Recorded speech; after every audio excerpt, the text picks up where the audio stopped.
Dans cette vidéo, nous verrons ensemble mon budget prévisionnel pour le mois d'avril.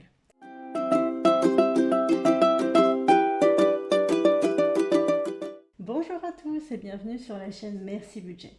Pour les nouveaux, je me présente rapidement, je m'appelle Géraldine, je suis salariée et en plus, j'ai cette chaîne YouTube dont le but de vous aider à atteindre vos objectifs financiers. Si vous souhaitez reprendre vos finances en main, que vous voulez des astuces, des bons plans pour faire des économies, vous êtes au bon endroit. Alors, en ce qui concerne mon salaire, j'ai été un petit peu malade, donc mon salaire a diminué pour le mois d'avril et donc il s'élève à 1165 euros. Pour la CAF, c'est toujours 182 euros et donc ça me fait un montant total de 1347 euros. Ensuite, pour mes dépenses fixes, c'est toujours les mêmes. Donc on peut reprendre le budget mensuel prévisionnel pour le mois de mars. On peut reprendre aussi le budget prévisionnel annuel, dans lequel on avait tout noté. Et donc on reprend ensemble le crédit de la maison 314 euros, Total Énergie 54 euros, l'eau 11 euros, l'assurance maison 8 euros, l'assurance emprunteur 15 euros, la crèche 125 euros, mon téléphone 7 euros. Et là, il y a une petite modification par rapport au mois de mars. J'ai plutôt décidé de mettre mon épargne et mes frais bancaires dans les dépenses fixes, puisque c'est des sommes qui vont partir tous les mois.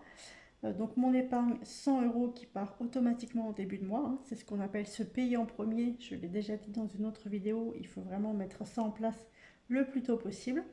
Et mes frais bancaires, parce que j'ai toujours pas changé ma banque, j'ai toujours mon livret A, mon LEP et donc un compte courant. Et donc ça me prend 2 euros tous les mois. Ça nous fait donc un montant total de dépenses fixes de 636 euros.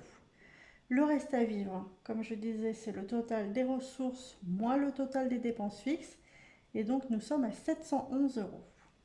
Donc là, c'est vrai qu'au niveau du montant de mes ressources, j'ai quand même 100 euros de moins que d'habitude. Donc je suis quand même contente d'avoir eu un mois de mars avec du positif, parce que c'est vrai que là, je pars directement avec 100 euros de moins. Alors il va y avoir deux cas de figure. Soit j'arrive à respecter un budget au plus serré pour pouvoir tout faire rentrer dans ces 1347 euros, soit je serai obligée de renflouer un petit peu mon compte pour arriver à ce que j'ai habituellement, c'est-à-dire 1441 euros.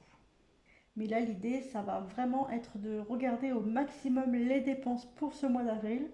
J'ai quand même pas mal de projets en tête et j'ai envie de mettre un maximum d'argent de côté dans la mesure du possible et tout en me faisant plaisir. C'est vraiment ça, à l'heure actuelle, mon objectif, c'est vraiment me faire plaisir, mais mettre quand même de l'argent de côté. Donc on va essayer de faire tout ça avec cette somme-là. Alors je fais juste une petite aparté concernant Total Direct Energy, parce que c'est vrai que je vois beaucoup sur les réseaux sociaux des personnes qui disent fuyez les fournisseurs alternatifs, ce sont des arnaqueurs, ils augmentent les prix considérablement, retournez chez EDF, eux ils sont sérieux, etc. etc. Alors oui, on est d'accord, beaucoup de personnes ont eu des régularisations qui ont été très très fortes, des hausses de prix vraiment considérables. Et c'est vrai que c'est jamais agréable de devoir payer une somme d'argent qu'on n'avait pas prévue. Mais je voudrais juste préciser que ce n'est pas tant un fournisseur ou un autre fournisseur qui est en cause. En fait, c'est plutôt le contrat que vous avez souscrit. En fait, ce qu'il faut comprendre, c'est qu'en fonction du contrat que vous avez souscrit, les prix peuvent être bloqués, indexés sur les tarifs réglementés, ou alors être des tarifs réglementés. Et c'est ça en fait qui fait que vous avez ou non une augmentation de vos tarifs. Alors c'est pas parce que vous allez retourner chez EDF que forcément vous allez payer moins cher. Tout dépend en fait du contrat que vous prenez. Si on prend mon exemple par exemple, donc je suis chez Total Direct Energy depuis 2019 et j'ai souscrit un contrat qui est sur un tarif indexé au tarif réglementé, c'est-à-dire qui suit la courbe du tarif réglementé. Alors oui, forcément, le tarif a augmenté, hein, puisque on sait tous que les tarifs d'énergie ont augmenté. Mais à l'heure actuelle, on paye 107 € par mois pour l'électricité. Et je regarde régulièrement sur mon application, et au niveau de la régularisation qui va arriver au mois de juin, pour le moment, c'est Total Direct Energy qui nous doit l'argent. Ils nous doivent à peu près une quarantaine d'euros. Et moi, j'ai fait le comparatif sur le médiateur de l'énergie. Et si je retourne chez EDF, je paierai plus cher. Alors ceci étant, je referai sûrement un comparatif dans 6 mois, dans un an, puisque effectivement ça change, les tarifs changent quand même assez souvent. Mais en fait, il faut bien avoir conscience que c'est votre contrat qui fait la différence. C'est vrai que je tenais quand même à faire cette petite précision parce que je vois beaucoup de personnes qui font l'amalgame en disant que tel ou tel fournisseur abuse, arnaque les gens en faisant des hausses de prix qui sont considérables. Alors en fait oui, effectivement, vous pouvez avoir une augmentation de votre facture qui est énorme, ça c'est sûr et certain. Maintenant, c'est parce qu'à un moment donné, vous avez souscrit à ce contrat. Donc de toute manière, pour savoir où est-ce que vous en êtes, il faut faire votre comparatif. Pour ça, vous pouvez aller sur le site du médiateur national de l'énergie, vous rentrez vos informations et vous voyez chez qui il est plus judicieux d'aller. Aussi, vous pouvez impacter votre facture d'énergie en fonction de plein d'autres choses. J'en parle d'ailleurs dans une vidéo. Et peut-être que vous pouvez aussi rester chez votre fournisseur actuel et simplement changer votre contrat. Voilà, donc ça c'était la petite parenthèse que je referme. Alors maintenant, nous allons voir les dépenses variables pour ce mois d'avril. Donc si je reprends mon budget de planeur, je vais voir ce qui se passe au mois d'avril. Et donc au mois d'avril, nous avons les vacances scolaires. Donc effectivement, il va falloir prévoir un petit peu plus, peut-être, ou en tout cas peut-être que ce mois-ci, on va réussir à dépenser notre argent pour la catégorie loisirs et sorties en famille. Et on peut voir qu'on a la renégociation de notre box internet chez Bouygues, donc à faire avant la fin du mois. Il faut savoir aussi qu'au niveau des courses, on risque de payer un petit peu plus cher puisque donc c'est les vacances, on mange tous à la maison pendant cette semaine-là. Donc on va voir comment on va s'organiser pour les courses. Alors pour les courses, d'habitude je budgétise 210 € pour ma part, donc ça fait 420 € pour le mois pour nous tous. Là j'ai vraiment envie de me lancer un challenge, c'est-à-dire de partir sur 190 € par mois pour ce mois d'avril, donc 380 € pour l'ensemble de notre budget. Alors on va essayer, on va voir si on le dépasse ou pas. Si on le dépasse, on le dépasse, hein. Mais on va vraiment essayer de respecter ce budget. Ça va être notre challenge pour ce mois-ci. Comme en plus on va faire le tri des placards de nourriture, on va regarder un petit peu aussi ce qu'il y a dans le congélateur. Je pense qu'on va essayer de se débrouiller avec tout ça. Et oui, on va essayer de respecter ce budget de 190 €. Donc ça va être notre challenge pour ce mois d'avril. Pour les dépenses pour la choupinette, je prévois 10 €. Pour les sorties et les loisirs en famille, 25 €. Alors étant donné qu'on ne part pas en vacances et on peut espérer qu'il fasse beau, on va pouvoir faire des sorties ici dans la nature. Peut-être qu'on va faire une ou deux sorties dans la semaine, mais je pense qu'avec ce budget de 25 €, donc multiplié par 2, puisque mon conjoint paye la même chose, 50 €, je pense qu'on devrait réussir à s'en sortir. Pour la pharmacie, je budgétise 15 €. Alors pour le carburant, je décide donc de mettre un petit peu moins que les autres fois, puisque je fais surtout mes trajets maison-travail. Donc 150 €, ça devrait être largement bon, étant donné en plus que je suis en vacances une semaine. Je pense que ce budget devrait être assez facile à respecter. Pour le coup, pour le shopping, pour moi et pour les extras, je me mets rien du tout, puisque comme on a pu voir, j'ai quand même 100 € de moins sur mon salaire. Donc forcément, il faut que je fasse des concessions. Donc ça va être là-dessus que je vais faire mes concessions. Donc ça nous fait un montant total de dépenses variables provisionnées de 390 €.